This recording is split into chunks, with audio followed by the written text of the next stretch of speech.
बाब नंबर 11 ख्वाबों का जजीरा। फलक पे चांद आज बहुत तन्हा था। सारे सितारे बादलों की ओट में छुप गए थे।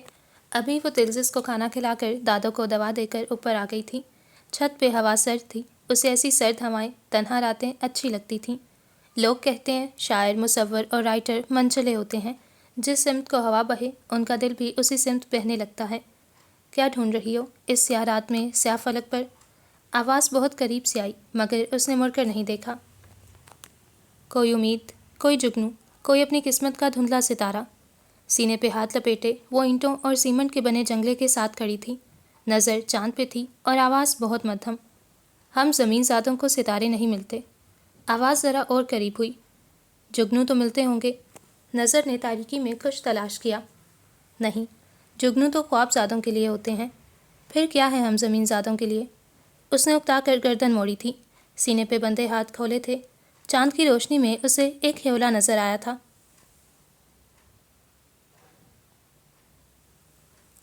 उसकी आंखों में खौफ उतरा था। उसने गर्दन दाएं बाएं मोड़कर अपने तहफ़्फ़ुज़ के लिए कोई चीज़ ढूंढनी चाही, मगर अगले ही पल फ़ोन की टॉर्च लाइट ऑन करते वो 2 कदम आगे हुआ। ज़मीन ज़ादों के लिए ज़मीन ज़ाद होते हैं और तुम्हारे लिए नुमान की आनी। टॉर्च लाइट की रोशनी में उसका चेहरा अब साफ दिखने लगा था। तुम यहाँ क्या कर रहे हो? अपने डर पे काबू पाते वो बोली थी। किसी की याद खींच लाई इस कूचे में सनम। उसने अपने लंबे बालों में हाथ फेरा। तुम्हें मेरे घर का पता कैसे मिला? गुल ने झुककर नीचे देखा कि कहीं दादो ना जाग जाएं, फिर उसकी तरफ पलटी। जब दिल का पता मिल जाए तो घर का पता मिलना कहाँ मुश्किल होता है, और नुमान की आनी के लिए कुछ भी ढूंढना मुश्किल नहीं है। क्या तुम नुमान की आनी को नहीं जानती? उसके होंठों पे मुस्कुराहट फैली थी और उसने झुककर एक अबरू चढ़ाते गुल से पूछा था। जानती हूँ, बहुत अच्छे से। जाओ तुम यहाँ से, अगर किसी ने देख लिया तो। दिल में उसे कोसते गुल का दिल चाहा उसे छत से धक्का दे दे। आह, 1 मिनट, क्या तुम भी मोहल्ले की आंटियों से डरने वाली लड़की हो? तुम तो कहती हो तुम बहुत बहादुर हो। वो चलते हुए जंगले के करीब आया था और फिर हवा के साथ उड़ते बालों को उंगलियों में फंसाते पीछे किया, और वह ऐसा बार बार कर रहा था क्योंकि आज उसके बाल किसी पौनी में कैद नहीं थे। मेरी समझ में नहीं आ रहा तुम यहाँ क्या कर रहे हो। अगर तुम यहाँ से नहीं गए तो मैं शोर मचा दूंगी। गुल का उसे देखकर पारा चढ़ता जा रहा था और आखिर में उसने उंगली उठाकर उसे वार्न करते उसकी तरफ देखा। नहीं जाऊंगा। क्या करोगी? वह ज़रा करीब हुआ। गुल को उससे खौफ आया, फिर उस पर गुस्सा आया और साथ ही दिल के अंदर कुछ हुआ। मचाओ ना शोर। हिजाब में लिपटे उसके चेहरे को देखते वो कंधे उचकाकर बोला। वो अभी नमाज पढ़कर आई थी। उसका चेहरा हिजाब के अंदर था। उसके दिल का नूर चेहरे पे नजर आ रहा था। दिल चाहा वो उस शख्स के सामने ऐसे ही खड़ी रहे, मगर वो उन लड़कियों जैसी तो नहीं थी ना, जो आवारा लड़कों से रात की तारीकी में माँ बाप को धोखा देकर तन्हा छत पर मुलाकातें करती हैं। तब वो ना माँ बाप की इज्जत का सोचती हैं, ना भाइयों के मान का। उनके लिए वो ना महरम हराम रिश्ते ज़्यादा अजीज़ हो जाते हैं। उनके जज्बात इतने बागी होते हैं कि उनको गलत काम गलत नहीं लगता। वो उन सारी लड़कियों जैसी नहीं थी। वो गुले सहर थी। वो अपने आप में ख़ास थी। दिल किसका नहीं बहकता, मगर दिल को यूसुफ बनाना पड़ता है कि अगर कोठरियों में भी नामहरम के साथ बंद कर दिए जाओ तो बहकते दिल को काबू करना आता हो। ठंडी हवा उन दोनों के चेहरे पे थपेड़े मार रही थी। चांद मोहब्बत से उन्हें देख रहा था। दिल बागी हुए जा रहा था। तुम्हें यहाँ नहीं आना चाहिए था, गुल ने मध्यम आवाज़ में कहा, और उसके साथ ही उसने जंगले पे पड़ा पत्थर उठाकर उसके सर पर दे मारा। आह, वो कर रहा था। हाँ, मैं कमज़ोर हूँ मैं डरपोक। डर लगता है मुझे तुम जैसे लोगों से कि कहीं तुम जैसों की वजह से मेरा अल्लाह मुझसे नाराज़ ना हो जाए। कहीं मैं दुनियादारी के संग चलने निकलूँ तो भटक ना जाऊँ अल्लाह के रास्ते से। नहीं हूँ मैं बहुत नेक, मगर मुझे अल्लाह के नाराज़ हो जाने से डर लगता है। वो सर पे हाथ रखे सर मसल रहा था और गुल चंद बातें करते रोते हुए सीढ़ियाँ उतर गई थी। इसका हिसाब तो तुम्हें देना होगा। ये जो तुम अभी करके गई हो, छोड़ूंगा नहीं मैं तुम्हें। और वो नुमान की आनी ही क्या, जिसके दिल पर कोई बात असर कर जाए। कतार में खड़े बंगलों के सफ़ में उस खूबसूरत बंगले के बड़े बड़े लॉन्स इस वक्त मालियों के हत्थे चढ़ चुके थे। घास की कटिंग हो रही थी, पौधों को शेप दी जा रही थी और एक माली सारे पौधों को पानी दे रहा था। घर के अंदर हर चीज़ चमचम कर रही थी, और वो तो हमेशा ऐसे ही होती थी, क्योंकि हसीना को इस घर में चिमटी के नाखून बराबर भी गंद नजर आ जाता तो वो नौकरों की फ़ौज की क्लास ले डालती। अमतल और बतूल आज छुट्टी पे थी। उनके रिश्तेदारों में कोई शादी थी। खूबसूरत ओपन किचन से उठती खुशबू बता रही थी वहाँ आज कुछ खास बन रहा है। सीढ़ियाँ उतरते शीन ने एक नज़र पूरे घर पे डाली और फिर किचन की तरफ आई। अस्सलाम वालेकुम आंटी, आज कोई ख़ास दिन है क्या? किचन में हसीना खुद सादा कपड़ों में मलबूस एप्रन पहने सैलेड बना रही थीं। बिरयानी तैयार थी और खीर के लिए चावल भिगोकर रख दिए थे। दूध चूल्हे पे पड़ा उबल रहा था। अरे नहीं शीन, इस घर में तो हर वो दिन खास होता है जब मेरा अरील ऑफिस नहीं जाता। आज वो घर है ना, तो उसके लिए अपने हाथों से खाना बना रही हूँ। आओ बैठो। खीरे प्लेट में रखते अब वो चुकंदर काट रही थीं और साथ उसे बैठने का इशारा किया। तो आप मुझे उठा देती, मैं आपकी हेल्प कर देती। वो आगे बढ़ते ड्राई फ्रूट्स निकालने लगी। नहीं, इतना सा तो काम था, ख़त्म भी हो गया। टमाटर के गोल गोल पीस काटते वो मुस्कुराईं। अच्छा, अब आप जाएं, शावर ले लें, ये खीर मैं बना लूँगी। छुरी और सैलेड की प्लेट उनके सामने से उठाते शीन ने कहा, सच्ची तुम खीर बना लोगी? हसीना ने गैर यकीनी से पूछा। हाँ आंटी, प्लीज़ मुझे पता है सीमी ने आपको मेरे बारे में सब सच बताया है कि मुझे कुछ नहीं आता क्योंकि मुझे घर के नहीं ऑफिस के काम करने थे। लेकिन आप जानती नहीं, मैं बहुत ज़हीन हूँ। एक दफ़ा यूट्यूब से रेसिपी देखूंगी ना तो सब आ जाएगा। उसने सैलेड फ्रिज में रखते शान बेनियाजी से कहा। लेकिन ये किस्मत आजमाई तुम मेरे बेटे की खीर पे मत ही करो। हसीना ने साफ इनकार किया। आपके बेटे की शक्ल से अच्छी ही होगी मेरी खीर, आप जाए ना प्लीज़। उसने हाथ पकड़ते उन्हें किचन से बाहर खड़ा किया तो वह मुस्कुराती हुई अपने रूम की तरफ मुड़ी। बतूल, बतूल, बटली। सीढ़ियाँ उतरते वह बतूल को आवाज़ें दिए जा रहा था। घर में किसी को ना पाकर वो किचन की तरफ गया। उबलते दूध में भिगो कर रखे चावल डालते शीन ने उसे किचन की तरफ आते देखा। बरगंडी पेंट कोट और वाइट शर्ट के साथ वाइट टाई, वाइट जूते, सर पे पीछे को सेट किए बाल। किचन में आते उसने टटक कर शीन को देखा जो अब खीर में चम्मच चला रही थी। उसने ब्लू प्रिंटेड लॉन्ग स्कर्ट पहने वाइट सिल्क स्कार्फ लापरवाही से गले में डाल रखा था। हमेशा की तरह रफ सा बालों का जूड़ा चोटी पे रखा था। वो उसे यकसर नज़रअंदाज करते आगे बढ़ा और फ्रीज़र से दूध निकालने लगा। शीन ने उसे देखा मगर खामोश रही। सॉस पैन उठाते वो उसके अंदर दूध डालने लगा। शीन ने नासमझी से माथे पे बल डाले। एक हाथ पे पट्टी बंधी थी। वो सारा काम उल्टे हाथ से कर रहा था। तभी दूध थोड़ा सा काउंटर पे गिर गया था। क्या मैं पूछ सकती हूँ कि आप क्या कर रहे हैं? अब वो सीने पे बाजू लपेटे यकटुक उसे देख रही थी। दूध गर्म कर रहा हूँ। बिना कोई उल्टा जवाब दिए अरील ने मुख्तसरन कहा और दूध वापस रखा। क्यों? खीर की आंच धीमी करते उसने फिर पूछा। मेरे ख्याल से दूध गर्म करके पिया जाता है। सॉसपैन उठाकर चूल्हे पे रखा और खिड़की से बाहर ब्लूबेल के फूलों की बेल को देखा। फिर हल्दी ढूंढने लगा। तो ये काम आप मुझसे नहीं कह सकते थे? शीन ने उसके हाथ से हल्दी चाट लिया। मैं कर लूँगा, मुझे आदत है अपने काम खुद करने की। उसने पीछे हटने से इनकार किया। शोहर हैं, शोहर बनकर रहें, ज़्यादा बीवी बनने की कोशिश ना करें। खुद कर लूँगा। पता है हल्दी वाला दूध कैसे बनाते हैं? चूल्हा बंद करते अब वो दूध ग्लास में डाल रही थी। एरिल ने पेशानी शिकन आलूद करते उसे देखा। अब वो हल्दी का डिब्बा खोल रही थी। ये तुम क्या कर रही हो? एरिल ने जल्दी से पूछा। दिख नहीं रहा आपको? दूध में हल्दी डाल रही हूँ। कंधे उचकाते उसने चम्मच भरकर ग्लास में हल्दी डाल दी। ओह खुदाया, तुम पागल हो, ऐसे डालते हैं दूध में हल्दी, बेवकूफ़। सर पे हाथ मारते एरिल ने उसे घुरका। तो और कैसे डालते हैं? चम्मच हाथ में पकड़े वो रोहानसी होकर उसे देखने लगी। तुम अपनी खीर बनाओ जो कि जल रही है। उसे गुस्से से घूरते वो पलटा। मेरी खीर, तुम्हारी वजह से मेरी खीर जल गई। तुम हर जगह आकर मेरे काम ख़राब कर देते हो। जब से तुम मेरी ज़िंदगी में आए कुछ अच्छा नहीं हुआ मेरी ज़िंदगी में। जली खीर में चम्मच चलाते अब वो रौंधी आवाज़ के साथ बुड़बुड़ा रही थी। एरिल ने उसके तंज़े अल्फाज का गहरा घूंट भरा और किचन से बाहर निकल गया। व्हाट? Rolls Royce? उसने इतनी महंगी गाड़ी खरीदी है? नबील ड्राई फ्रूट्स का पैकेट फेंकते अपनी जगह से उछला। हाँ तो तुम क्यों इतना उछल रहे हो? सखी उसके हाथ से पैकेट छीनते बोला। तुम जानते हो उसकी कीमत क्या है? नबील की आंखों में हैरत ही हैरत थी। वो नुमान कियानी है, उसके लिए कोई कीमत नहीं होती। वैसे उस गाड़ी की असली कीमत शायद 10-11 करोड़ है, लेकिन उसने अपने बाप को 20 करोड़ बताई होगी, यकीन है मुझे। ज़रूरत क्या थी उसे ये गाड़ी खरीदने की यार? एक तो यहाँ हम एक बकरी अपनी मर्ज़ी से खरीद लाएं तो अब्बा जिंदा ज़मीन में गाड़ दे, और एक ये है। बुझे दिल के साथ टीवी स्क्रीन को घूरते उसने ड्राई फ्रूट के पैकेट से मुट्ठी भर कर ली और दाना दाना करके मुंह में डालने लगा। तो अपना ये थोपड़ा लटकाने की ज़रूरत नहीं है। अपने इस 2 साल के दूध पीते बच्चे को बाहर निकाल और नुमान की आनी बन। कब तक बाप के आगे एड़ियाँ न करता रहेगा? तकिया उठाकर उसे मारते ज़की ने कहा। कहना आसान होता है लेकिन करना आसान नहीं होता। एक दिन ज़िंदगी अपनी मर्ज़ी से गुजारने की कोशिश करूँगा तो अगले 10 दिन उस एक दिन की सज़ा मिलेगी। पूरा दिन कोहलों के बैल की तरह जूते रहो और रात को घर जाने पर खाने से पहले जूते और गालियाँ मिलती हैं। वह हद दर्जा दुखी नज़र आ रहा था। मसला पता है क्या है? तुझे हक लेना नहीं आता, हक जताना नहीं आता, लड़ना नहीं आता। तुम वो जूते वो गालियाँ सब खामोशी से खा लेते हो। क्यों? तुम्हारे अंदर हिम्मत नहीं है अपने लिए लड़ने की, बोलने की। सही जगह पे भी खामोश रहने वाले गलत ही साबित कर दिए जाते हैं। जिस दिन तुम्हें अपने हक के लिए बोलना आ जाएगा उस दिन कोई तुम्हारे सामने ठहर नहीं पाएगा। नबील के दुख में शरीक होते ज़की अब काफ़ी संजीदा हो गया था। वैसे नुमान ने उस गाड़ी के लिए खुद को बेचा या इस बार अपना बाप ही बेच दिया? और वो नबील ही किया जो हक की बात आने पर बात ना पलटते। ज़की ने गहरे दुख से उसे देखा। लोग औरतों को कमज़ोर समझते हैं मगर इस दुनिया में बाज़ मर्द भी बहुत बुज़दिल होते हैं और उसकी ज़िंदा मिसाल था नबील कबूल। उसे किसी को बेचने की ज़रूरत नहीं है, ये सब तो उसकी आदत है। नबील के हाथ से टीवी रिमोट लेते ज़की ने चैनल बदलना शुरू किए।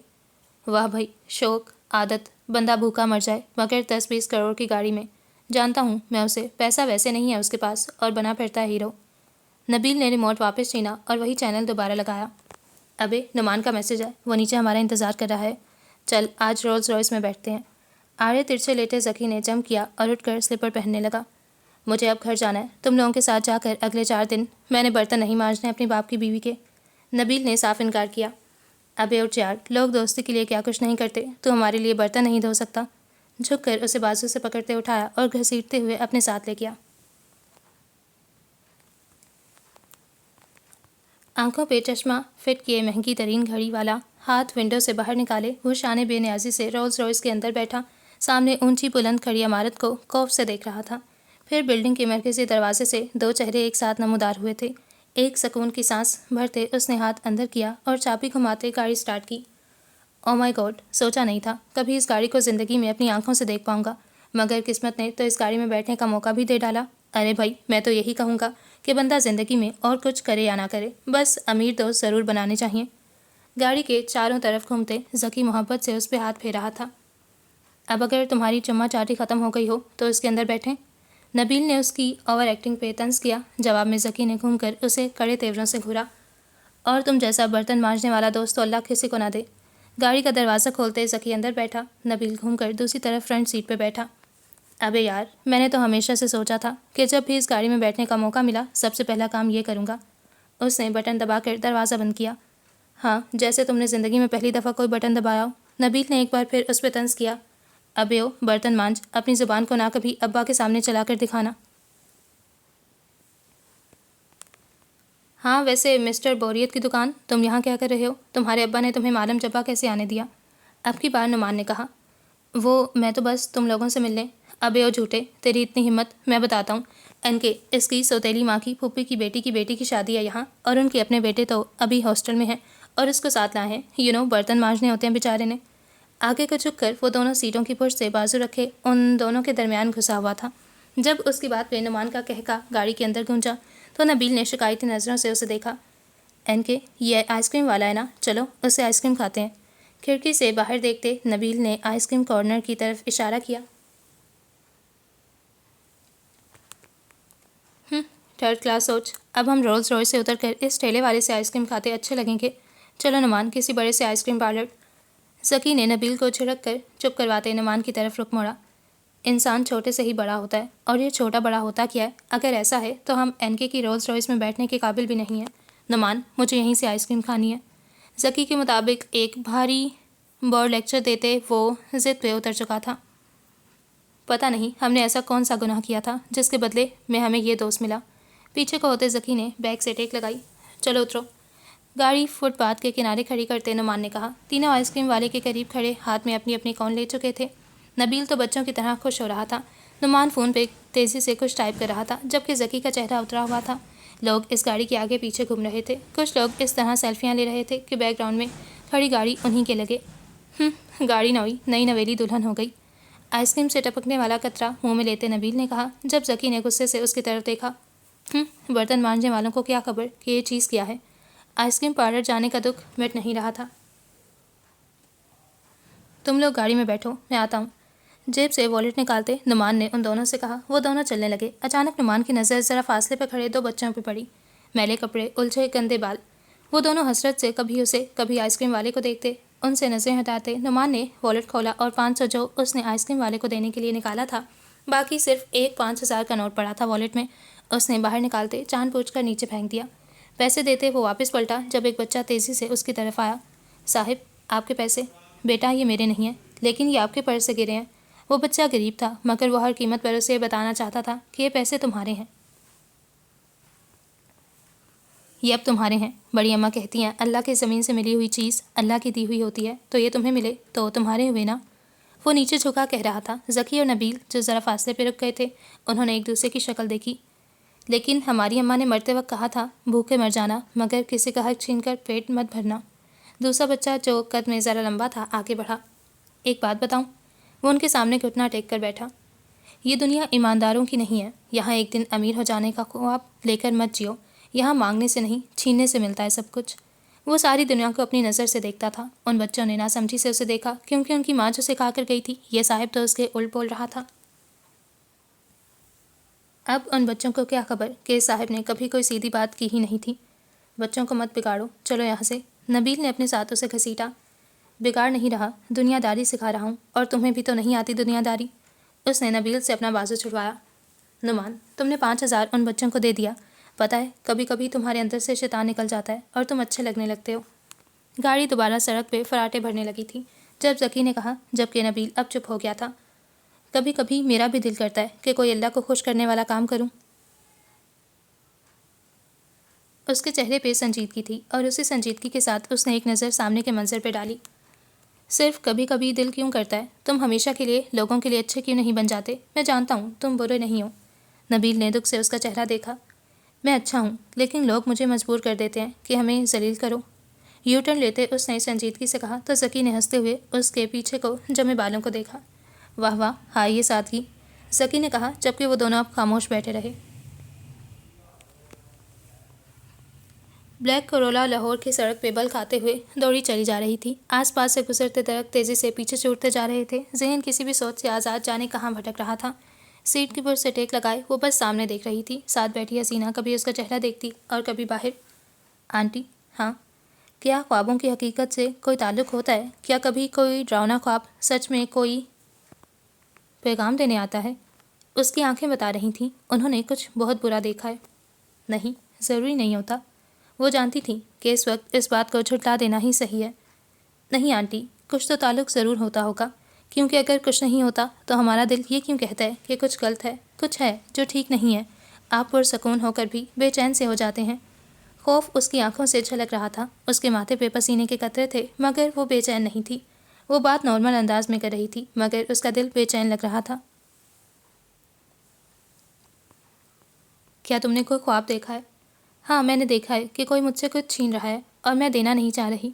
मैं उससे बोल रही हूँ कि मुझे इसकी ज़रूरत है। मुझे नहीं पता वो चीज़ क्या थी और छीन कौन रहा था। वो रुकी, खुश लबों पे ज़ुबान फेरी, लेकिन हसीना को ठंडे पसीने आने शुरू हो गए। लेकिन वो जो कोई भी था, वो उसने मेरी कोई बात नहीं मानी। वो छीन कर ले गया। उसने बेचैन नज़रों से हसीना को देखा। ये ख्वाब तुम्हें कब आया? कल रात। उस अजीब सवाल पर शीन ने उलझ कर देखा। अरे शीन, डॉक्टर कहते हैं कि अगर कोई इंसान खाना खाने के बाद फ़ौरन सो जाए और खाना उसके स्टमक में हज़म ना हो तो उसको अजीबोगरीब ख्वाब आते हैं। अब देखो ना, तुम्हें पता भी नहीं कौन तुमसे क्या छीन रहा है। सो छोड़ो इसको। शीन से नज़र चुराते उन्होंने अपनी तरफ से काफ़ी हद तक शीन को पुरसकून कर दिया था। गाड़ी शीन के मोहल्ले में दाखिल हुई। सब कुछ जाना पहचाना सा लगने लगा। कुछ मानूस चेहरे, कुछ पुरानी यादें, सब याद आने लगा। सब कुछ वैसा ही था जैसा वो 2 महीने पहले छोड़कर गई थी, लेकिन आज लगा जैसे सब उसे दुख से देख रहे हैं, उस पर तरस खा रहे हैं। वो गाड़ी से उतरी तो चलते चलते रास्ते में सबको मिलते हुए चलने लगी। नौशी, जल्दी जल्दी हाथ चला, शीन आ रही है। मेरी सारी दवाइयाँ, सारी फाइल, सब कुछ छुपा दे। निकाह ज़दा वजूद घसीट कर उठाते वो सोफ़े की पुर से टेक लगाकर बैठी। अली, मैं ज़्यादा लागिर तो नहीं लग रही? ये कंबल उठाकर अंदर ले आओ, मैं फ़्रेश लग रही हूँ ना। हाथ पैर तेज़ी से चलाते वो अच्छा दिखने की पूरी कोशिश कर रही थी। सीमी, अली ने पुप्पो के ठंडे हाथ पे अपना हाथ रखा। पुप्पो, शीन को बता देते हैं ना। पुप्पो, हम छुपाएंगे कैसे? खबरदार, अगर गलती से भी तुम दोनों के मुंह से कुछ निकला और अगर तुम लोग उसके सामने उदास हुए, अच्छा नहीं होगा। मुझे अपनी शीन को हंसता खेलता देखने जाना है। मैं जाने से पहले उसको रोता हुआ नहीं देखना चाहती। और वैसे भी अभी मेरी सेहत थोड़ी ठीक है। बीमारी के असरात बहुत देर से सामने आएंगे और तब की तब देखेंगे। पुप्पो, आप कैसे हैं इतनी बहादुर? लोग तो एक ही झटके से टूटकर बिखर जाते हैं और आप हैं कि मौत बाहें फैलाई खड़ी है और आप मुस्कुरा रही हैं। तो अली, यहाँ हमेशा किसने रहना है जो मैं अपनी बारी पे रहूँ? बस शीन का सोच के डर लगता है, मेरे मरने के बाद उफ सीमी, एक तो तुम्हें मरने का बड़ा कोई शौक है। तूने अभी बहुत जीना है, मेरे लिए और मेरे बच्चों के लिए, जो आकर तेरी नाक में दम किया करेंगे। बैग दूसरे सोफे पे उछालते जहाँ वो सीमी के गले लगी, वहीं अली और नसीम बेगम सहम गए। पता नहीं क्या सुना होगा उसने। मौत तो बरहक है शीन, हम चाहकर भी नहीं रुक सकते, लेकिन फिर भी ये कोई उम्र है मरने की और मरने की बातें करने की। सीमी के नीम गर्म वजूद से जुदा होते वो नारूठेपन से बोली, पागल, मरने की भी कोई उम्र होती है भला। नसीम बेगम ने बामुश्किल मुस्कुराकर कहा, प्लीज़ सीमी, मौत इतनी भी बेरहम नहीं कि शीन से उसकी सीमी छीन ले। नौशी के गले लगते वो बुलंद आवाज़ में बोली तो लाउंज में बैठे लोगों का दिल चाहा कि वो उसे चीख कर चुप करवाएं। वो नासमझी में भी सबके कलेजे चीर कर रख रही थी। मालूम चब्बा के किसी सुनसान पहाड़ पर गहरी तारीकी और खामोशियों को चीरते सन्नाटे में बैठा वो अपने शिकार की ताक में था। कासिम उससे ज़रा फासले पे बैठा कभी पहाड़ों पे फैलती तारीकी को देखता और कभी अपने मालिक के चेहरे पे फैलती सख्ती को। पता नहीं अब यहाँ क्या होने वाला था। हंसला भाई, आखिर डरते हुए वो पुकार ही बैठा। दूरबीन आंखों से हटाते उसने एक तरफ रखी और काली रात में ऊपर आसमान को देखा। आप कोई खुफिया एजेंट हैं? थूक निकलते वो बामुश्किल बोल रहा था। नहीं। कोई जासूस जो सरहद पार किसी मिशन पे हो? नहीं नहीं। अब वो ज़रा तीखा हुआ और गर्दन मोड़कर कासिम को देखा। कोई पुलिस ऑफिसर या कैप्टन होंगे? बिल्कुल नहीं। तुम जानते हो ना फिर इतने फजूल सवाल पूछने का मकसद। उसकी कुशादा पेशानी पे बल पड़े। वही तो, आप अपना सब कुछ छोड़कर इन चक्रों में क्यों पड़े हैं? आपको एक दुनिया जानती है, आपका एक नाम है। आप यूं रातों को जासूसी करके गद्दारों को सजा देना अपना फ़र्ज़ क्यों समझते हैं? इस रिस्की काम के बदले आपकी जान भी जा सकती है और आपको कोई तमगा भी नहीं मिलने वाला। क्यों ऐसे ख्वार होते हैं? किसके लिए करते हैं ये सब? कासिम ने आज उससे वो पूछ ही डाला जिसके लिए उसकी हिम्मत नहीं हो रही थी। अपने मुल्क के लिए। क्या ये मुल्क मेरा नहीं है? वही 100 बातों की एक बात करने वाला अंदाज। लेकिन कासिम, अपने मुल्क के हर एक शहरी को मुजाहिद होना चाहिए। ऐसा मुजाहिद जो तमगे के लिए नहीं लड़ता हो, जो इस मिट्टी के मान के लिए लड़ता है। और जिस कौम का हर जवान मुजाहिद हो, उस रियासत में कोई दुश्मन कदम रखने की जरूरत नहीं कर सकता। नाम के साथ मेजर या कैप्टन लगा देने से कोई मुजाहिद नहीं बन जाता।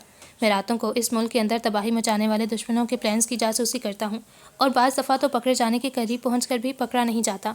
मैं एक ट्रेंड जासूस नहीं हूँ, लेकिन मैंने आज तक जितने भी ऑपरेशंस किए हैं सब में कामयाब रहा हूँ, क्योंकि मैं गलतियाँ नहीं करता, क्योंकि मैं उनके प्लान्स नाकाम करने वाला आम शहरी हूँ।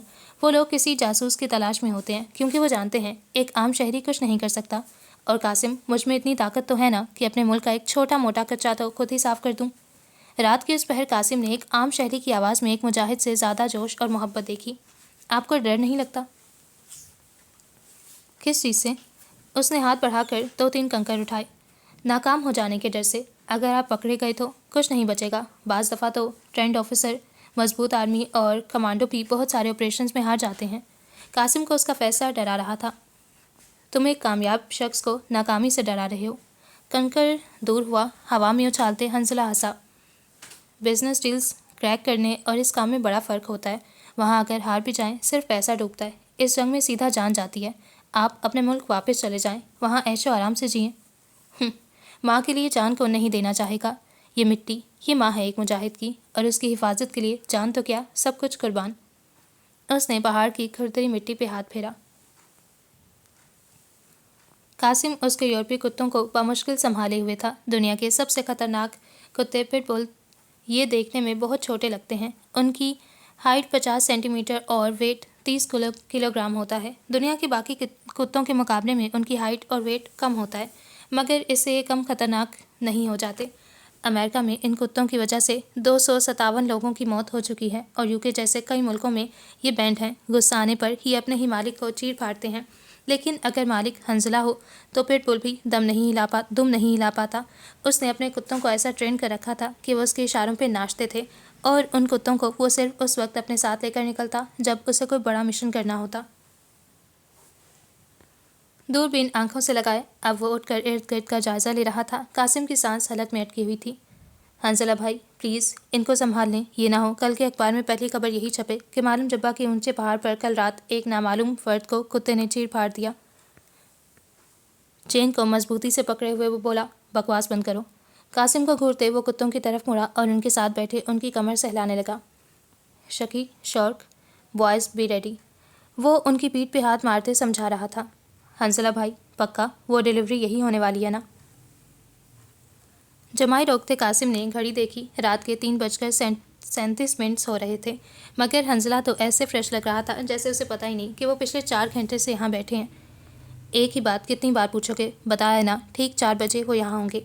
आंखों से दूरबीन हटाते उसे झटका और फिर वापस दूरबीन लगाई। कासिम, लगता है वो आ रहे हैं। दूर से एक सफ़ेद गाड़ी नज़र आई थी जो एक जगह रुक गई थी, जबकि ट्रक जिसमें शराब था और जिसकी इस वक्त यहाँ डिलीवरी होने जा रही थी वो भी ज़रा फासले पे आता दिखाई दे रहा था। मुझे देखने दें। कासिम ने दूरबीन लेना चाही। हाँ, तुम्हें देखने दूँ ताकि तुम उनकी दहशत से मैदान छोड़कर ही भाग जाओ। चुपचाप खड़े रहो। बॉयज़ सुनो, एक भी इंसान बचना नहीं चाहिए। जैसे ही दोनों तरफ के लोग गाड़ियों और ट्रक से निकलकर एक जगह खड़े होंगे, मैं तुमको अटैक का साइन दूंगा। कुत्तों को एक दफ़ा फिर समझाते अब वो शिकार पे फोकस किए हुए था। ट्रक के पीछे एक ब्लैक गाड़ी थी। अब दोनों गाड़ियों से लोग निकले थे। ट्रक ड्राइवर ने नीचे छलांग लगाई। सब एक दूसरे से गले मिल रहे थे। जाने क्या बात हुई थी और सब ने कहका लगाया था, शकी, शौक, अटैक। हंसला के चुटकी बजाने की देर थी। जान के प्यासे वो खूंखार कुत्ते एक ही जस्त में कासिम के हाथों से ऐसे निकले कि चेन कासिम के हाथों से फिसलती हुई निकल गई और अब वो आंखें फाड़े अपने सुर्ख हाथों को देख रहा था। रास्ते में पड़ी हर रुकावट को चीरते वो दोनों कुत्ते उनके सरों पर पहुंचे और बिना उनको संभले और भागने का मौका दिए एक ही झटके से 5 लोगों को लहूलुहान कर डाला। हंसला दूरबीन से सारा मंजर देखता रहा। कासिम, वो सुना तो होगा, इंसान पालने से बेहतर है बंदा कुत्ता पाल ले। आखिर वक्त पड़ने पर वफादारी तो दिखाते हैं ना। कुत्ते उसी रफ्तार से वापस आ रहे थे। हंसला ने दूरबीन हटाकर कासिम को देखा और कासिम थर थर कांपते हाथों और खुली आंखों से अपने मालिक के पैरों में आकर बैठने वाले कुत्तों को देख रहा था। Good boys. उसने एक प्यार की थपकी दी और कासिम की तरफ देखा। इस ट्रक को आग लगा दो, उसने तहम्मुल से कहा, जैसे चाय की प्याली लाने को कहा हो। हंसला, उसने बामुश्किल थूक निकला। हमारा काम हो गया ना, अब हम निकलते हैं। वो तेज़ी से उठा। वाह, काम अभी नहीं हुआ कासिम। काम इस ट्रक को तबाह करना है जो बहुत सारी जिंदगियां तबाह करने जा रहा था। आग लगने से धमाका होगा भाई। हो जाए, यहाँ आबादी ना होने के बराबर है। कुछ नहीं होगा। तुम इस ट्रक की तेल वाली टैंकी का ढक्कन खोलना और उसके अंदर माचिस की तीली फेंक कर भाग जाना। वो अब कुत्तों की चेन पकड़ने लगा था। मुझे बहुत डर लग रहा है कासिम। वो वापस मुड़ते दौड़ा तो कासिम ने दौड़ लगा दी और हंजला की बात पे अमल करते अब उसी रफ्तार से वापस आ रहा था। हामता कामता हंजला के करीब आकर वो रुका और झुककर घुटनों पे हाथ रखते गहरी सांस लेने लगा। एक धमाका हुआ था। दोनों ने पीछे मुड़कर देखा तो आग ऊपर आसमान को छूने लगी थी। दोनों ने एक दूसरे को देखा। हंजला के मुस्कुराते चेहरे पर बला का सुकून था। कल रात 2 ऊंची पहाड़ियों के बीच हुई एक दुर्घटना, एक ऐसा वाकया हुआ जिसकी वजह से पूरा शहर डर की लपेट में है।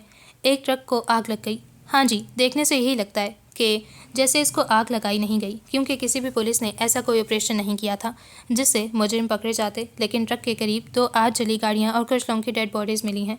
चेहरे बिल्कुल पहचाने नहीं जा रहे। अब बात क्या है कि किसी को नहीं मालूम। कमांडो ऑफिसर नासिर हुसैन का कहना है ये कोई अचानक हमला नहीं किया गया, बल्कि इसके पीछे कोई बड़ी प्लानिंग होगी। क्या हमला करने वाले उन डीलर्स के दुश्मन थे या टीवी के सामने बुत बना खड़ा कासिम बिना पलक झपके सामने पड़ी बिगड़ी शक्लों वाली लाशें और वो राख का ढेर बना ट्रक देख रहा था। कासिम यार, टीवी बंद कर दो, दिमाग खाए जा रहे हैं ये रिपोर्टर। कंबल के अंदर घुसा हंसला करवट बदलते बोझल आवाज़ में बोला तो कासिम बिजली की सी तेज़ी से टीवी रिमोट उठाते टीवी बंद करने लगा। दिल अभी तक धक धक किए जा रहा था। कल रात वहाँ से लौटते वो कासिम को एक ही बात समझा रहा था कि कासिम, जानते हो हमारा मसला क्या है? हमने जहाँ कुछ करना हो वहाँ कुछ नहीं करते, लेकिन जब सब कुछ हो जाता है तो उस चीज़ में वक्त ज़ाया करते रहते हैं कि ये कैसे हुआ, क्यों हुआ, कब हुआ, किसने किया। अगर पहले ही अपनी आंखें खुली रखें तो ये सवाल बहुत पहले ही हल हो जाएं। अब 4 दिन तो ये खबर हर घर में चलेगी और इसके बाद सब भूल भाल कर अपने कामों में लग जाएंगे। नहाया धोया खुशबुओं में बसा वो नाश्ते की टेबल पे पहुंचा, झुककर दादी को सलाम किया, जबकि दादी ने कोई गर्मजोशी ना दिखाई। दीदी, आप अभी तक नाराज़ हैं? आपको तो खुश होना चाहिए। आपको पोता 20 करोड़ की गाड़ी रखता है। वो मेरा दुश्मन है ना, अरील रहमान। उसने आज तक इस गाड़ी को छुआ भी ना होगा। कफ का बटन बंद करते अपने नेवी ब्लू कोट को कॉलर से पकड़ कर ठीक किया और कुर्सी खींच कर बैठा। कल तो तुम कह रहे थे ये 10 करोड़ की है, दादी ने पूछा। मिस्टर लुकमान ने अखबार समेटा, चश्मा उतारा और गहरी सांस भरते उसे देखा। 20 करोड़ की गाड़ी लेने से कोई अरील रहमान नहीं बन जाता। दी रहमान कार लेट आउट, अरील का नया शोरूम है ये। और वैसे भी इस गाड़ी के अलावा अब तुम्हारे पास कुछ बचा है क्या? सड़कों पर भीख मांगोगे इस गाड़ी में बैठकर? मिस्टर लुकमान के इंकशाफ पे जो उसकी तरफ पड़ता उसका हाथ रुका, फिर उसने सर झटका। नहीं मिस्टर लुकमान, आपका बेटा हूँ, भीख तो तब भी नहीं मांगूंगा जब मेरी दोनों टांगें काट कर किसी फुटपाथ पे बिठा दो। वो आपको कुछ बताना था। बड़ा सा बाइट मुंह में रखते वो तहम्मुल से बोला, ये मत कहना कि तुम मेरा कत्ल करवाने वाले हो, इसकी ज़रूरत नहीं पड़ेगी। तुम्हारे साथ रहकर तो वैसे भी मेरी आधी ज़िंदगी डर की नज़र हो गई है। प्याली में चाय उंडेलते वो बहुत दुखी लग रहे थे। फार्म हाउस वाली प्रॉपर्टी मैंने बेच दी है। वो इतने सुकून से बोलता था कि सामने वाले का सुकून पल में हवा हो जाता। व्हाट? ऐसे झटके तो हर सुबह नाश्ते की टेबल में उनको उनका बेटा प्लेट में सजा कर पेश किया करता था। व्हाट क्या? ज़मीन बेच दी? वो ऐसी कोई खास? Shut up. तुम जानते हो तुमने ज़मीन का एक टुकड़ा नहीं, अपने बाप की इज्जत का सौदा किया है। उन्होंने गुस्से से मुठ्ठियाँ भींची। ओह प्लीज़ माय डैड, आप कितना इमोशनल ड्रामा करते हैं। आपके लिए एक गुड न्यूज़ है। वो नैपकिन से हाथ साफ कर रहा था। नहीं प्लीज़, आज नहीं, आज के लिए इतना ही काफ़ी है। अगली दफ़ा कोई खबर लाना तो मेरी मौत की लाना। हाथ उठाकर उसे खामोश रहने का कहते वो कुर्सी घसीट कर उठ खड़े हुए। अरे नाश्ता तो पूरा करते जाओ। दादी ने आवाज़ दी मगर वो निकल चुके थे। रिलैक्स डीडी, खा लिया उन्होंने, आप अपना खाएं। वो ढीठ नहीं, आदत से मजबूर था। दादो चाय। गहरी सोच में डूबी दादो ने चौंक कर देखा। नीम के दरख्त से 2-3 चिड़ियाँ उड़ी तो कुछ जर्द पड़ते हवा के पत्ते हवा के साथ रक्स करते हुए नीचे उतरे। क्या सोच रही थी आप? सोच रही हूँ ज़िंदगी इस दरख्त पे बैठी किसी चिड़िया की तरह है, कब उड़ जाए क्या खबर। मेरी तो वैसे भी उम्र हो गई है, और जिसके हाथ में तुम्हारा हाथ दिया था वो तो जाने किस देश जा बसा। आजकल तो इसी फिक्र में घुलती जा रही हूँ कि तुम्हारी शादी कर दूँ। अकेली औरत का कौन होता है इस दुनिया में, और अभी तुम बिल्कुल जवान हो, फिर बेटी की जिम्मेदारी अलग। अल्लाह ने मेरी गुल के लिए कुछ तो सोच रखा होगा। उन्होंने फलक को देखा। बिल्कुल, अल्लाह ने बहुत अच्छा सोच रखा होगा, लेकिन मेरे आसमान पे खड़ा ये उदास शाम का मध्यम चांद, वो उफक पे उभरते सितारे, ये ठंडी मीठी सुरमई शामें, मेरे टेबल पे बिखरे कागज़, ये खामोश पड़ा कलम, ये चाय का कप, आप और मेरी छोटी सी तिलजिस, बस यही है मेरी ज़िंदगी।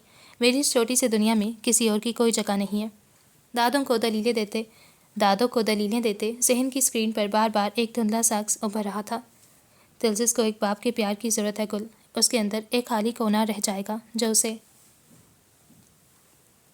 क्या हो गया दादो? उससे छोटी उम्र में गुल ने अपने बाप को खोया था। मुझे भी ज़रूरत थी। मेरे पास तो माँ भी नहीं थी। गुजर गई ना ज़िंदगी, उसकी भी गुजर जाएगी। उसके पास गुल है, उसकी माँ। चाय का कप उठाते उसके हाथ कांप रहे थे। गुल तुम। दादो, मैं रात के खाने की तैयारी करती हूँ, और अभी तिलजिस भी वापस आकर भूख हड़ताल शुरू कर देगी। चाय का कप चूं का तूं उठाकर वो किचन की तरफ चल दी। अच्छा हुआ तुम आ गई शीन, मौसम बदल रहा है, मुझे कुछ कपड़े चाहिए, लेकिन मुझसे तो बाजार जाया नहीं जा रहा, इतने धक्के खाने पड़ते हैं। अब तुम आ गई हो तो तुम और नौशी अली के साथ जाकर शॉपिंग कर लेना। आज उसे यहाँ आए दूसरा दिन था। हसीना बेगम उसी दिन वापस चली गई थी। अभी वो लिविंग रूम में बैठे थे जब नसीम बेगम ने कहा, हाँ शॉपिंग तो मुझे भी करनी थी। शीन ने कुशन गोद में रखते कहा, अल्लाह तौबा शीन, अभी कल तो तुम्हारी शादी हुई है, इतने कपड़े तुम्हारे, और फिर भी तुम्हें शॉपिंग करनी है। अली ने कानों को हाथ लगाए, साथ अपने फ़ोन पे झुका हुआ स्क्रॉलिंग कर रहा था। तुम मेरी बातों में मत बोला करो, कितनी दफ़ा कहा है कि चुप रहा करो। जब तुम्हारी बीवी आएगी ना फिर तुमसे पूछूंगी। वैसे क्या होता पुप्पो अगर आप शीन की शादी मेरे भाई से करवा देती, शीन भी आपके पास रहती। और नौशी ने नया नुक्ता उठाया। तोबा तोबा, नाउज़ुबिल्ला, कानों को हाथ लगाओ, जल्दी करो, तुम बहन हो के दुश्मन। अपने मोबाइल पे झुका अली उठा और बाकायदा कानों को छूने लगा। अली वैसे इतनी भी बुरी नहीं है मेरी बेटी। सीमी ने इसे उसे प्यार से देखा। ज़बरदस्ती की मुस्कुराहट अभी तक लबों से चिपकी थी। बुरी? अरे फुप्पो, आफत बोले आफत। अली तुम अपनी बकवास बंद करोगे या नहीं? शीन ने खींच कर कुशन से मारा। उफ जंगली बिल्ली। उसने वापस कुशन उछाला। अच्छा बस करो अली, क्यों वक्त ज़ाया कर रहे हो? मैंने बोला ना जल्दी जाओ और जल्दी वापस आओ। फुप्पो मैं नहीं लेकर जा रहा इन चुड़ैलों को अपने साथ, शर्म आती है मुझे। वहाँ वहाँ दुकान में इतना ऊंचा बोलती हैं, पिछली दफ़ा भी दुकानदार से जाहिलों की तरह लड़ पड़ रही थीं। अली झूठ बोलकर जाने कहाँ का बदला कहाँ निकाल रहा था। शीन ने उसे घूरा। लेकर तो तुम ही जाओगे मनहूस आदमी, मैं अपना बैग लेकर आती हूँ। वो उठ कर अंदर चली गई तो सबके हंसते चेहरे एकदम फीके पड़े। फुप्पो प्लीज़ मत जाना, शीन टूट जाएगी। अभी थोड़ी देर पहले हंसता मुस्कुराता अली फुप्पो के सीने से लिपट गया। चुप अली, ऐसे मत बिखरो, मेरी बेटी को तुम सबने समेटना है, मैं उसे तुम सबको सौंप कर जाऊँगी। कितनी हिम्मत वाली थी शीन की माँ। आज संडे छुट्टी का दिन था। जॉगिंग से लौटते मिस्टर लुकमान लाउंज में दाखिल हुए। नाइट सूट में मलबूस नुमान आंखें मसलता अपने रूम से निकला और फिर काउच पे गिरा। तौलिए से चेहरा रगड़ते उसे अपनी तरफ फेंका। मिस्टर लुकमान ने झुककर टेबल से अखबार उठाया और सोफे पे गिरते टांग पे टांग चढ़ाकर बैठे। उनका संडे ऐसा ही होता था, सुस्त और बेजार। दादी किचन में नाश्ते की तैयारी करवा रही थीं। डीडी, नाश्ता लगवा कर आ रही हूँ, दादी ने जवाब दिया था, जबकि मिस्टर लुकमान ने अखबार से नज़र उठाकर मोटे चश्मे के पीछे से उसे घूरा। आ जाए माँ, पहले इसकी सुन ले, पता नहीं बेचारा कौन सा बम फोड़ना चाह रहा है। तंजिया कहते उन्होंने अखबार को पलटा। शादी के लिए लड़की पसंद कर ली है मैंने। बिना आंखें खोले वो बुलंद आवाज़ में बोला तो दादों के हाथ से जग गिरते गिरते बचा। मिस्टर लुकमान ने फ़ौरन अखबार नीचे किया। दरवाजे में खड़ा जकी वहीं रुका और घर में चलते फिरते 2-3 नौकर चोर नज़रों से उसे देखते पसंद आने वाली लड़की पर तरस खा रहे थे। तो आप हर काम करने के बाद हमें इतला देना क्यों ज़रूरी समझते हैं मिस्टर नुमान कियानी? लफ्ज़ों को चबा चबा कर अदा करते मिस्टर लुकमान ने अखबार टेबल पर पटका। लुकमान प्लीज़, अब इस बात पे बहस ना शुरू कर देना, इसकी पूरी बात तो सुन लो प्लीज़। दादी उनके करीब आते बेटे को चुप रहने का कहते अब उसकी तरफ देखने लगी। हाँ नुमान, बोलो कौन है, कैसी है? डीडी लड़की है, 2 हाथ 2 कान 1 नाक 1 मुंह 2 आंखें 2 आईब्रो सर बाल सब कुछ है, और दांत भी शायद 32 हैं। वैसे मैंने गिने नहीं है, लेकिन पूरे ही होंगे। उठकर बैठते वो जितने आराम से बोल रहा था, जकी ने मुंह पे हाथ रखते हंसी पा मुश्किल रोकी।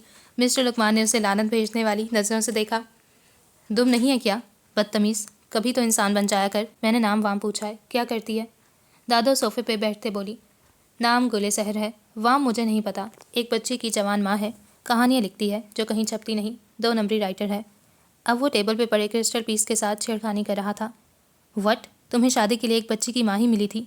मिस्टर लुकमान तब गए थे, अब जब ही फट पड़े। हाँ तो कहा ना, जवान है, बुढ़ी नहीं हुई। और वैसे भी नुमान कियानी को फ़र्क नहीं पड़ता, उसे शौक़ है कुछ अलग करने का। बाहर में गए तुम और तुम्हारा शौक़। अपनी जगह से उठते वो पाँव पटकते अपने रूम की तरफ चल दिए। अबे ओ मजनू, ये उस लड़की से शादी का क्या सीन है? जकी तेज़ी से उसके करीब आया। ये वही लड़की है जिसका तुमने जीना हराम कर रखा था? दादी ने तेवरी चढ़ाते पूछा। हाँ जी दादी जी, वही बख्त मारी है, लेकिन फ़िक्र तो इस बात की है कि ये आपका पोता कौन सा नशा करने लगा है। कल तक तो शादी का जिक्र भी कभी नहीं छेड़ा। जकी अब मोहल्ले की वो आंटी लग रहा था जो कोई भी बात छुपाने पर नाराज़ हो जाती हैं। ले, हमें तो बताया ही नहीं। टीपू का रिश्ता कर दिया आपने। ले, आपने तो नहीं बताया कि आपका बेटा नौकरी करने लग गया और महीने का 7,000 ले रहा है। आप तो बस कुछ बताती ही नहीं। एक मैं हूँ जो आपकी मोहब्बत में रोज़ हाल पूछने चली आती हूँ। मुझे उससे शादी करनी है, किसी को कोई मसला है क्या? उसने सर उठाते बस इतना ही कहा। हाँ है मसला, करनी क्यों है? वैसे दादी, मैं क्या सोच रहा था, कहीं इसने जो उसके साथ किया उन सारे पापों का उजाला तो नहीं करना चाहता? थोड़ी पे उंगली टिकाते जकी अब दादी को देख रहा था। नुमान पुत्र, बताना क्या बात है? डीडी, मुझे उस लड़की से सारी ज़िंदगी लड़ना है। मुझे उसे तंग करने की आदत पड़ गई है, मैं उसे किसी और को नहीं दे सकता। उस अजीब मंतक पे जकी ने मुंह खोलकर उसे देखा और दादी ने सर पे हाथ मारा। मुझे भूख लगी है, मैं नाश्ता करके आता हूँ, कहते साथ ही वो उठकर चला गया। दादी, मुझे तो यकीन है दाल काली नहीं, नीली पीली और हरी भी लग रही है, कहीं प्यार व्यार का चक्कर तो नहीं? वो करीब होते राजदारी से बोला। इतने कोई तुम नजूमी। दादी उठकर किचन की तरफ चलती। एक तो इस घर में कोई मुझे सीरियस ही नहीं लेता। हम अमाना मॉल जा रहे हैं। चलती गाड़ी से लाहौर की भीगी सड़कों को देखते शीन ने कहा। जी नहीं, शक्ल देखिए, फ़कीर नहीं लगती हो, आई बड़ी अमाना मॉल जाने वाली। ड्राइव करते अली ने कहा तो शीन ने उसे देखा। छोड़ो शीन, एम्पोरियम मॉल चलते हैं, मैंने उसके बारे में बहुत सुना है। उन दोनों को लड़ता देख नौशी ने कहा। लो जी, मेंढकी को भी ज़ुकाम हो गया। अली एक बार फिर हंसा। दिमाग ख़राब था जो हम तुम्हारे साथ चली आईं। शीन ने उसकी बक बक से तंग आते हाथ का मुक्का बनाते थोड़ी के नीचे रखा और सामने देखने लगी। हाँ तो वापस चले जाओ, वैसे भी ये तो सबको पता है तुम्हारा दिमाग ख़राब है। शीन को चिढ़ाते अली ने गाड़ी मॉल के अंदर ले जाकर पार्किंग एरिया में रोकी। शुक्र है, तुमने अगर एक बात माननी होती है तो इतना जलील क्यों करते हो? अमाना मॉल की इमारत को देखते शीन ने कहा। क्योंकि हमारा काम है बॉस। गाड़ी लॉक करते अब वो तीनों अंदर की जानिब बढ़ रहे थे। ये मॉल लाहौर का सबसे बड़ा और मोस्ट विजिटेड मॉल था और शीन को ये मॉल इतना पसंद था कि वो तो अक्सर शॉपिंग करने नहीं बल्कि इस मॉल को देखने आती थी। मॉल जितना बाहर से खूबसूरत था उतना दाखिल होते ही आंखें चुंधिया सी जाती थीं। इतनी रोशनियाँ, इतनी रौनक, गहमा गहमी, पैरों तक आती फ्रॉक टाइप स्कर्ट जो बरगंडी और सफ़ेद इम्तिजाज की थी, पैरों में पहने सफ़ेद शूज़ जिनको पहनने पर अरील हमेशा उसे कहता था तुम्हारे पास ढंग के जूते नहीं हैं, तुम्हारे पास लड़कियों वाले जूते नहीं हैं, और वो कहती नहीं, मैं इनमें ज़्यादा अच्छा महसूस करती हूँ। सफ़ेद मिनी कॉट पहने, चेहरे के गिर्द बरगंडी सिल्क स्कार्फ लपेटे जैसे वो हमेशा लेती थी। सर ढककर गर्दन के गिर्द लपेट कर स्कार्फ की दोनों साइड्स एक जितनी होती जो उसने आगे बराबर कर रखी होती। बाजू पे बैग लटकाते वो हमेशा ऐसे चलती कि जैसे चली जाने वाली ज़मीन उसके बाप की हो। हम इस तरफ जा रहे हैं, तुम्हारा वहाँ कोई काम नहीं होगा, चुपचाप वहाँ खड़े रहो या शॉपिंग करो, लेकिन खबरदार जो लड़कियों को ताड़ा। लिफ्ट चढ़ते शीन ने स्याह चश्मे के पीछे से उसे घूरते हुए कहा, आह शीन, किस कदर खड़ूस हो तुम। और ये मैनकी कह रही थी, काश मेरी तुमसे शादी हो जाती। बाल बाल बच गया मैं। हल्की शेव के साथ बाल अच्छे से सेट किए अली वक्कार काफ़ी अच्छा लग रहा था।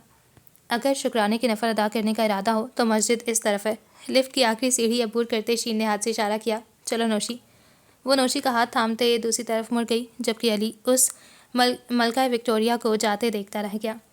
आह, शीन की मॉल कितना खूबसूरत है और हर चीज़ कितनी अच्छी और महंगी है ना। सादा पर्पल रंग के कपड़ों में मलबूस, आंखों पे काले फ्रेम वाली ऐनक की नज़र की ऐनक लगाए, सारे बाल एक साइड पे करके उनकी चुटिया बना रखी थी और दुपट्टा गले में डालने की बजाय उसके सर और कंधों पे पड़ा था। दिल चाहता है पूरा मॉल उठाकर घर ले जाऊं।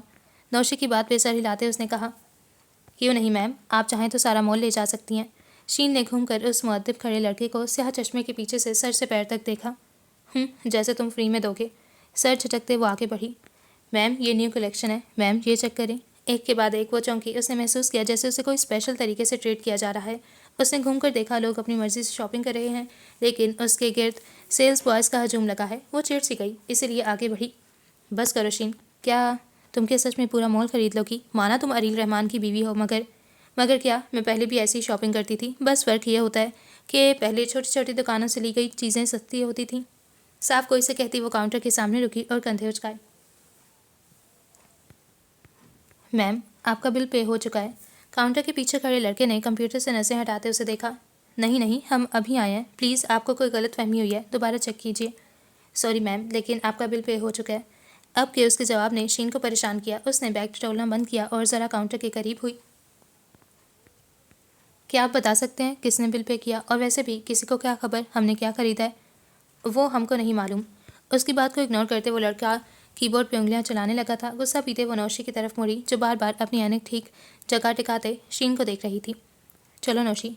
वैसे शीन, ऐसा तो कहानियों फिल्मों में नहीं होता कि हीरो आपका बिल दे दे, मगर यहाँ एक बात समझ में नहीं आई। तुम्हारा हीरो तो तुम्हें मिल चुका है, फिर याद आया, क्या ये किसी ने मेरे लिए तो नहीं किया? हाँ, नौशी कहते हुए तेज़ तेज़ चलती शीन के हमकदम होने की कोशिश में थी। बकवास बंद करो और अब इस बात का जिक्र किसी से ना करना, और उस अली से तो बिल्कुल मत करना। वो दोनों अली के करीब पहुंच चुकी थी। हो गई तुम दोनों महारानियों की शॉपिंग? उनको देखते ही अली ने कहा तो शीन ने बिना कोई जवाब दिए बैग उसे थमाया। तुम दोनों गाड़ी में बैठो, मैं बस 2 मिनट में आई। वो वापस मुड़ी। मगर जा कहाँ रही हो तुम? अब क्या रह गया तुम्हारा? अली और नौशी एक साथ बोले थे। वो रुकी और पलटी। समझ में नहीं आया, गो। वो दोनों उसकी शक्ल देखते रह गए और शीन पलटकर गायब हो गई। चलो हम चलते हैं। नौशी घूमी। लेकिन हम उसका यही इंतज़ार कर लेते हैं ना। अली को जाने क्यों डर सा लग रहा था। वो फजूल में चीखेगी, चलो तुम। बैग्स उठाते नौशी आगे निकली और अली भी सुस्त रवि से उसके पीछे चलने लगा। वो पागलों की तरह पूरे मॉल में चक्कर काट रही थी, नजरें बेचैनी से किसी को ढूंढ रही थी। उसका दिल कह रहा था वो यहीं कहीं है। थक कर उसने नीचे जाती सीढ़ियों की रेलिंग पे हाथ रखा और आंखें बंद की। आंखें दोबारा खोलने पर उसे माहौल में तब्दीली महसूस हुई। लोग बाहर को भाग रहे थे, धक्के खाते एक दूसरे के पीछे। वो अजीब नज़रों से लोगों को भागते देखती रही।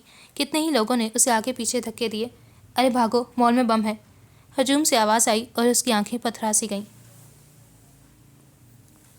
गाड़ी के करीब महवे इंतज़ार करे वो दोनों लोगों को धक्के खाते मक्खियों के छत्ते से अचानक उड़ने वाली मक्खियों की तरह बाहर आते देखकर ठटके।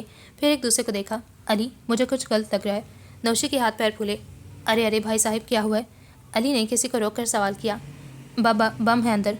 पूरी सांस के साथ जैसे ही उसके मुंह से निकला, उन दोनों की सांसें सीने में अटक गईं। इससे पहले कि अली अंदर की तरफ भागता, नौशी ने उसे बाजू से पकड़ कर रोका। नहीं नहीं, तुम अंदर नहीं जाओगे। नौशी, कुछ नहीं होगा मुझे। शीन अंदर है, अगर उसे कुछ हुआ तो हम पप्पो को। नहीं, कुछ नहीं होगा उसे, वो भी आती होगी बाहर, तुम प्लीज़ मत जाओ। उसने भाई का बाजू मजबूती से थाम कर रखा था। नौशी नौशी, देखो बात को समझो, हम पप्पो को क्या जवाब देंगे? बहन का चेहरा हाथ के प्याले में लेते वो उसे समझाने लगा। अली, तुम समझ क्यों नहीं रहे? मैं कह रही हूँ ना, तुम नहीं जाओगे। अगर वो बाहर आ गई हुई तो, और तुम अंदर रह गए तो तुम हरगिज़ नहीं जाओगे। वो मानने को किसी सूरत तैयार न थी। वो हक्का बक्का खड़ी थी और इससे पहले कि वो खड़ी रहती, किसी ने उसका हाथ पकड़ा और उसे हजूम में से घसीटता हुआ दूसरी तरफ ले जाने लगा। शीन ने गर्दन मोड़कर लोगों को देखा। सारी दुनिया एक तरफ भाग रही थी और वो शख्स उसे दूसरी तरफ ले जा रहा था। वो हाथ छुड़वाना चाहती थी, वो शोर मचाना चाहती थी, मगर वो उसके पीछे चल रही थी। रेनकोट में मलबूस वो शख्स उस रेनकोट के अंदर छुप सा गया था। अजीब बात थी कि बाहर बारिश भी नहीं थी, मगर वो रेनकोट में था और उसका सारा रेनकोट पानी से तर था। पता नहीं किन किन रास्तों से होते वो एक नीम तारीख कमरे में दाखिल हुए। शीन का दिल बंद होने लगा। उस कमरे में ले जाते उस आदमी ने सामने की खिड़की, जो एक छोटे दरवाजे के तौर पे शायद किसी ऐसी ही इमरजेंसी के लिए लगाई गई थी, खिड़की का पट खोलते उसने शीन को किसी ताश के पत्ते की तरह बाहर फेंका और शीन के संभल कर उसे देखने तक वापस मुड़कर बाहर की तरफ दौड़ लगाई।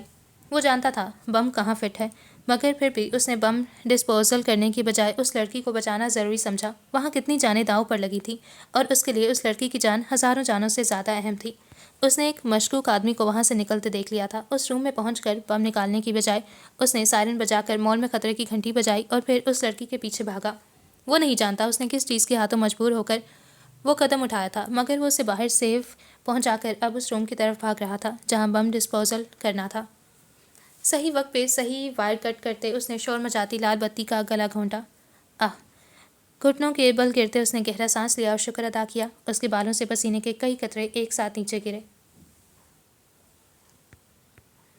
इसीलिए मैं कह रहा था इतने बड़े मॉल में मत जाओ। पता है कितना डर गया था मैं कि अगर तुम्हें कुछ हो जाता तो हम पुप्पो को क्या कहते। और ये नौशी, गाड़ी ड्राइव करते अली ने कहा और नौशी ने भी उसकी हाँ में हाँ मिलाई, जबकि शीन बिल्कुल चुप थी। कुछ नहीं हुआ है, शायद तुम बहुत डर गई थी। वो दोनों की बातों का कोई जवाब नहीं दे रही थी, इसलिए उसकी खामोशी पर नौशी ने उसे दिलासा दिया। नहीं, मैं बिल्कुल ठीक हूँ। मेरी तो भूख से जान निकल रही है अली, हमें गोलगप्पे खिला दो। वैसे भी शीन के फेवरेट हैं और उसे भी भूख लगी होगी। नौशीन ने ध्यान बढ़ाने के लिए कहा। नहीं, मुझे भूख नहीं लगी, हम बस घर चलते हैं। अरे खा लो ना शीन, हो सकता है उसके पैसे भी वो बिल पे करने वाला देते। बिना कुछ सोचे समझे नौशीन ने बोल दिया। शीन ने चौंक कर उसे देखा। ऐसा कभी हुआ है कि कोई बात नौशी के पेट में रह जाए? बिल किसने पे किया है तुम्हारा? अली ने माथे पर बल डालते पीछे मुड़कर देखा। अरिल ने। अरिल का कार्ड था ना मेरे पास, उसी से बिल पे किया है। शीन ने फ़ौरन बात संभाली और साथ नौशी को खा जाने वाली नज़रों से घूरा। अच्छा चलो गोलगप्पे खा ही लेते हैं, अली ने कहा तो शीन ने उसे बीच में टोका। नहीं, फ़िलहाल तुम सीधा घर चलो, हम घर जाके इस नौशी को गोलगप्पे खिलाते हैं। रुख मोड़कर वो खिड़की से बाहर देखने लगी जब नौशी ने खुश लबों पे ज़ुबान फेरी। दादो, मैं क्या सोच रही थी कि तिलसिस को मदरसा भेज दिया करूँ। रात को स्कूल से आकर एवं पहाड़ों पे आवारागर्दी करने निकल जाती है और वैसे भी 9 साल की हो चुकी है, बातें भी ठीक समझने लगी है।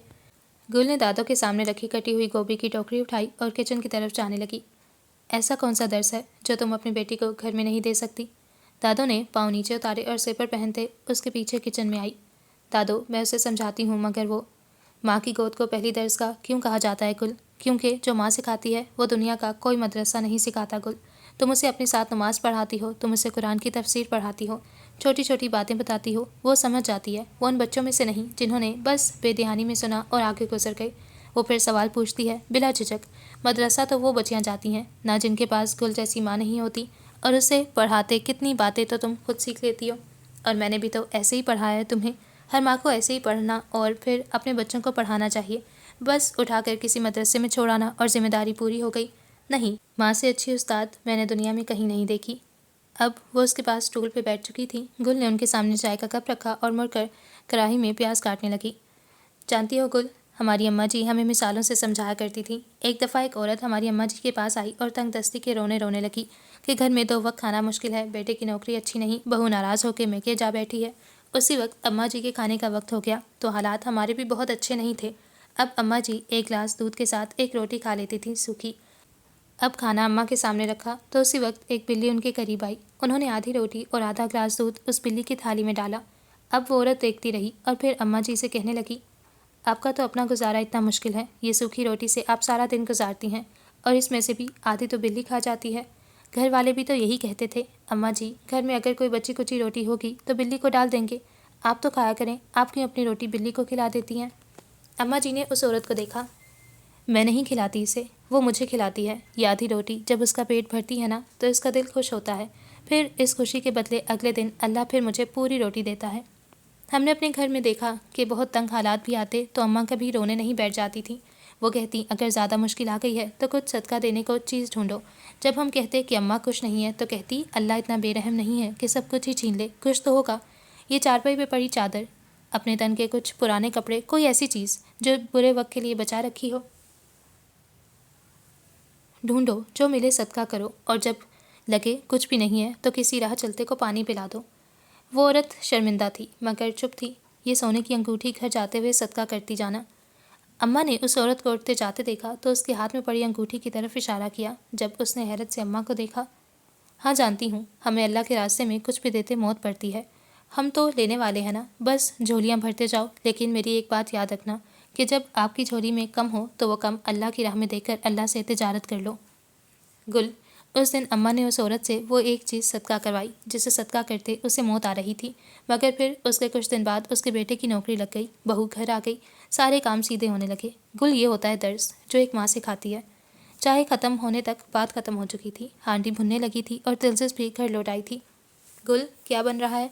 तिलजिस हाथ मुँह धोते किचन में दाखिल हुई। हाँ, अब जल्दी खाना दे इस आवारागर्द को और इसे समझा कि छोड़ दे ये आवारागर्दी। मगरिब की अजान होने की थी और दादो उठते हुए बोली, मैं आवारागर्द नहीं हूँ दादो, आप। अच्छा अच्छा, बस बैठो यहाँ, देती हूँ खाना, फिर नमाज का टाइम हो रहा है। गाड़ी के हॉर्न पे गेट के दोनों पट वाह हुए थे और गाड़ी घर के अंदर दाखिल हुई। लुकमान भी आ गया है, उसके लिए भी चाय ले आओ। बड़े से सरसब्ज लॉन के बीच कुर्सी पे बैठी जमीला बेगम ने हुक्म दिया और अपना कप उठाकर मुंह से लगाया। बादल मशरिक से भागकर मगरिब की तरफ जमा हो रहे थे। राहदारी पे तेज़ तेज़ कदम उठाते वो क्यारी फैलांग कर अब माँ के करीब आ रहे थे। हल्की हवा से बाल बिखर कर बेतरतीब हो रहे थे। अस्सलाम वालेकुम अम्मा। वालेकुम अस्सलाम, जीते रहो। आज तो बड़ी देर कर दी। शाम गहरी हो रही थी। अम्मा ने चाय की चुस्की लेते पूछा। हाँ, आज ज़रा मीटिंग में देर हो गई। टाई ढीली करते उन्होंने वली, काम वाला लड़का, के हाथ से चाय का कप लिया। आज उनके चेहरे पे बला का सुकून था। मीटिंग अच्छी रही थी।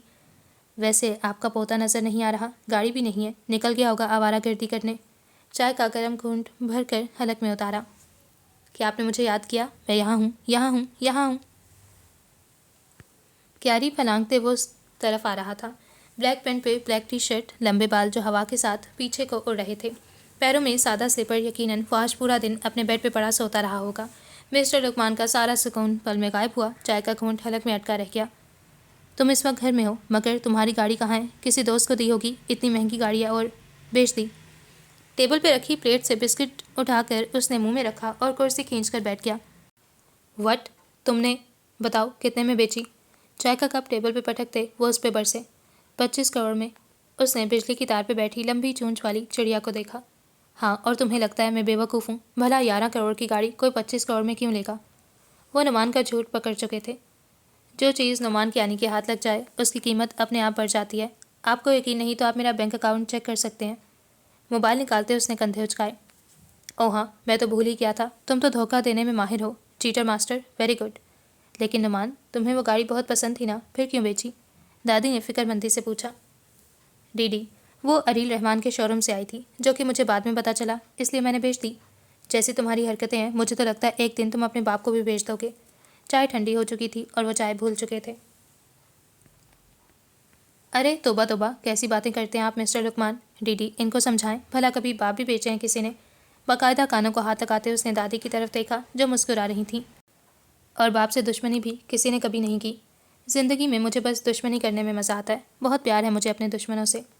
उसके उस सच पे आसमान पे तैरते बादलों ने भी यकीन ना किया होगा। अब ये जो तुमने 25 करोड़ की गाड़ी बेची है और जो 30-40 करोड़ की प्रॉपर्टी बेची है, इस सारे पैसे का तुम क्या करोगे? अब मिस्टर लुकमान टांग पे टांग चढ़ाते उसकी मज़ीद बकवास सुनने के लिए सीधे होकर बैठे। शादी? उसका वही मुख्तसर और रगों में दौड़ते खून में भौचाल ले आने वाला अंदाज। तुम मजाक कर रहे हो? दादी ने गैर यकीनी से पूछा और मिस्टर लुकमान ने गुस्से से लाल होती आंखों से बेटे को देखा। नहीं डीडी, आपको पता है मैं मजाक नहीं करता, ना झूठ बोलता हूँ, बल्कि मेरे सही सवाल भी झूठे और मजाक लगते हैं लोगों को। मैं इस 50-60 करोड़ की शादी ही करने वाला हूँ। आपको क्या लगता है ये कोई आम शादी है जिसमें लोग आए और पेट भरकर खाना खाने के बाद बच जाने वाला खाना शॉपर में डालकर घर ले गए? ये नुमान की आनी की शादी होगी जिसका नाम हर अखबार की सुर्खियों में हर सुबह होता है। दुनिया याद करेगी इस शादी को। हाथ नचा नचा कर दादी को अपनी बात समझाते वो मिस्टर लुकमान को तो वहाँ बैठा भूल ही चुका था। ओ प्लीज़ नुमान, दुनिया तुम्हारा नाम याद रखना तो दूर, सुनना भी नहीं चाहती। दुनिया बस चाहती है नुमान की आनी दुनिया में कहीं ना हो। उन्होंने नफरत से सर झटका और उठ खड़े हुए। तो दुनिया के चाहने ना चाहने से नुमान की आनी को क्या फ़र्क पड़ता है? वैसे 10 मिलियन फैंस हैं, मोस्ट हैंडसम एलिजिबल बैचलर हूँ। वो अपनी शान के कसीदे पढ़ रहा था और मिस्टर लुकमान मंजर से गायब हो चुके थे। राइटिंग टेबल पर बैठे बैठे कमर अकड़ से गई थी। लैपटॉप के साथ 2-3 फाइल्स उठाकर वो बेड के करीब आया और फाइल्स बेड पे फेंकते साथ ही खुद भी नीम दराज हुआ। अचानक निगाह खिड़की पे गई थी जो बंद थी और पर्दे भी बंद थे। कॉफ़ी का मग टेबल पे ही रखा रह गया था। फिर सर झटकते उठकर टेबल के करीब आया और मग उठाकर अब पर्दे खोलने लगा। पर्दे हटे तो छन कर धूप अंदर गिरी। फिर वापस बेड पे आते लैपटॉप गोद में लिया और दोबारा मसरूफ़ हो गया। शीन वार्डरोब में घुसे कपड़े सेट कर रही थी। आज ही वो घर आई थी और अभी तक मालम जब्बा वाले बैग्स भी नहीं खोले थे। आज वो दोनों लड़ नहीं रहे थे। कमरे में इतनी खामोशी थी कि शीन के हाथ में पहनी गई चूड़ियाँ खनक खनक कर किसी को बुरी तरह ज़िज कर रही थीं। आखिर उसने लैपटॉप से सर उठाकर उसे देखा जो पूरी तरह अपने काम में मसरूफ़ था। इसका कुछ नहीं हो सकता, दिल में सोचते उसने मसरूफ़ होना चाहा, मगर अगले ही पल शीन ने हैंगर अंदर लटकाया तो छनाक की आवाज़ के साथ सारी चूड़ियाँ बाजू पे रेंगती नीचे आईं। तंग आकर वो अपनी जगह से उठा और उसके करीब आते उसका हाथ आगे किया और एक ही झटके में वो कांच की चूड़ियाँ उसके हाथ से खींचकर ज़मीन बोस कर दी। कमरे में एक गैर महसूस सा शोर गूंजा। कांच की चूड़ियाँ उस चोट को ना सहते हुए कई टुकड़ों में बंटते इधर उधर बिखर गईं। शीन उस गैर मुतवक्का हरकत पे दम साधे खड़ी रह गई। मुझे अपने काम के दौरान बिल्कुल डिस्टर्बेंस नहीं चाहिए और तुम्हें आदत हो गई है लोगों को तंग करने की। शीन ने सर से पैर तक उसे देखा और फिर ज़मीन पर बिखरी चूड़ियों को। उसका दिल भी ऐसे ही किरची किरची हुआ था। अच्छा नहीं किया आपने। वो चूड़ियाँ मेरी माँ ने अपने हाथों से मुझे पहनाई थी। शौक़ नहीं है मुझे उनको पहनकर किसी को जलील करने का। हाँ, आप एक काम करें, मुझे तलाक देकर रुखसत करें और इस कमरे से शादी कर लें। फिर इसको अपनी ज़िंदगी बना लें। यहीं बिजनेस मीटिंग्स किया करें, इसी पे चिल्लाया करें। पता नहीं किन कहानियों में हीरो अपनी बीवियों के लिए चूड़ियाँ लाते हैं। ले देकर सारी ही तोड़ डाली। बहती आंखों के साथ वो ज़मीन पर बैठी एक एक टुकड़ा उठा रही थी। ज़रा भी शर्म है तुम में? कैसी लड़की हो तुम, हर वक्त तलाक मांगती रहती हो। नहीं दे रहा मैं तुम्हें तलाक, और अब ये सारा कचरा उठाकर बाहर फेंको और जाओ यहाँ से, मुझे बहुत काम है। शीन के हाथ में ढीले से ब्रेसलेट को झूलता देखकर वो उसे वार्न करता वापस बेड पे आया। जानती थी मैं, नहीं दोगे, तुम हो ही भूखे, सिर्फ तलाक ही तो मांगी है, जान थोड़ी मांग ली है जो देते हुए मौत आ रही है। ज़मीन से टुकड़ा उठाकर उसने दूसरे हाथ पर की हथेली पर रखा। तुम्हें सच में चाहिए तलाक? उसने शीन को देखा और दोबारा तस्दीक करना चाही।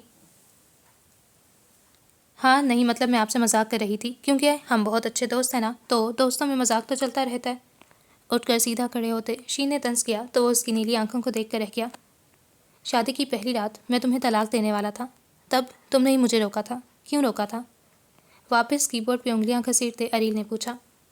हाँ, तो तब मुझे क्या पता था तुम इस कदर खड़ूस हो। मुझे लगा ये बस वक्ती गुस्सा है, बाद में तुम बदल जाओगे, तुम्हें मुझसे बहुत प्यार हो जाएगा, जैसे फिल्मों कहानियों में होता है। मगर नहीं, तुम तो आज भी उतने ही सड़े हुए हो, जैसे हर वक्त गर्म तवे पे बैठे रहते हो। टूटी चूड़ियों को ज्वेलरी बॉक्स के एक कोने में रखा। वो सीमी की दी गई चूड़ियाँ थीं, वो टूट कर भी इतनी ही खास थीं। अरील उसे ऐसा करते देखता रहा और उसे शीन की उस प्यारी हरकत पे प्यार आया और खुद पे गुस्सा। तो तुम्हें बस इसलिए तलाक चाहिए? हाँ, तो तुम्हें क्या लगता है मुझे किसी से प्यार हो गया? उसकी बहती नदी जैसी जुबान से कब क्या निकल जाए उसे खुद भी कब पता चलता था। अरील कितने ही पल हाथ रोके उसे देखता रहा। उसे अच्छा लगा था, पता नहीं क्यों, शायद वो यही सुनना चाहता था। आह शीन, तुम अपनी ज़ुबान को ब्रेक क्यों नहीं लगाती? वो अगर ऐसा नहीं भी सोच रहा होता तो तुम शक क्यों डाल रही हो? दिल में कहते वो अपना सर पीट कर रह गई। फिर चोर नज़रों से अरील को देखा जो अपने काम में मसरूफ़ हो चुका था। ओके भाई, शीन की माँ को कुछ नहीं होना चाहिए, लेकिन मुझे राइटर के इरादे बिल्कुल ठीक नहीं लग रहे। उनका बहुत इरादा है हमें रुलाने का। अब देखते हैं क्या होता है। अच्छा, मुझे हंजिला का कैरेक्टर बहुत पसंद आ रहा है, लेकिन वो अभी तक सही से अनफोल्ड नहीं हुआ। कुछ गेस भी नहीं किया जा सकता कि क्या होगा क्या नहीं होगा। अब देखते हैं क्या होता है। आप लोग अपने रिव्यूज़ ज़रूर शेयर कीजिएगा। Do subscribe, like and drop a cute comment below. Thank you so much for watching. रब राखा।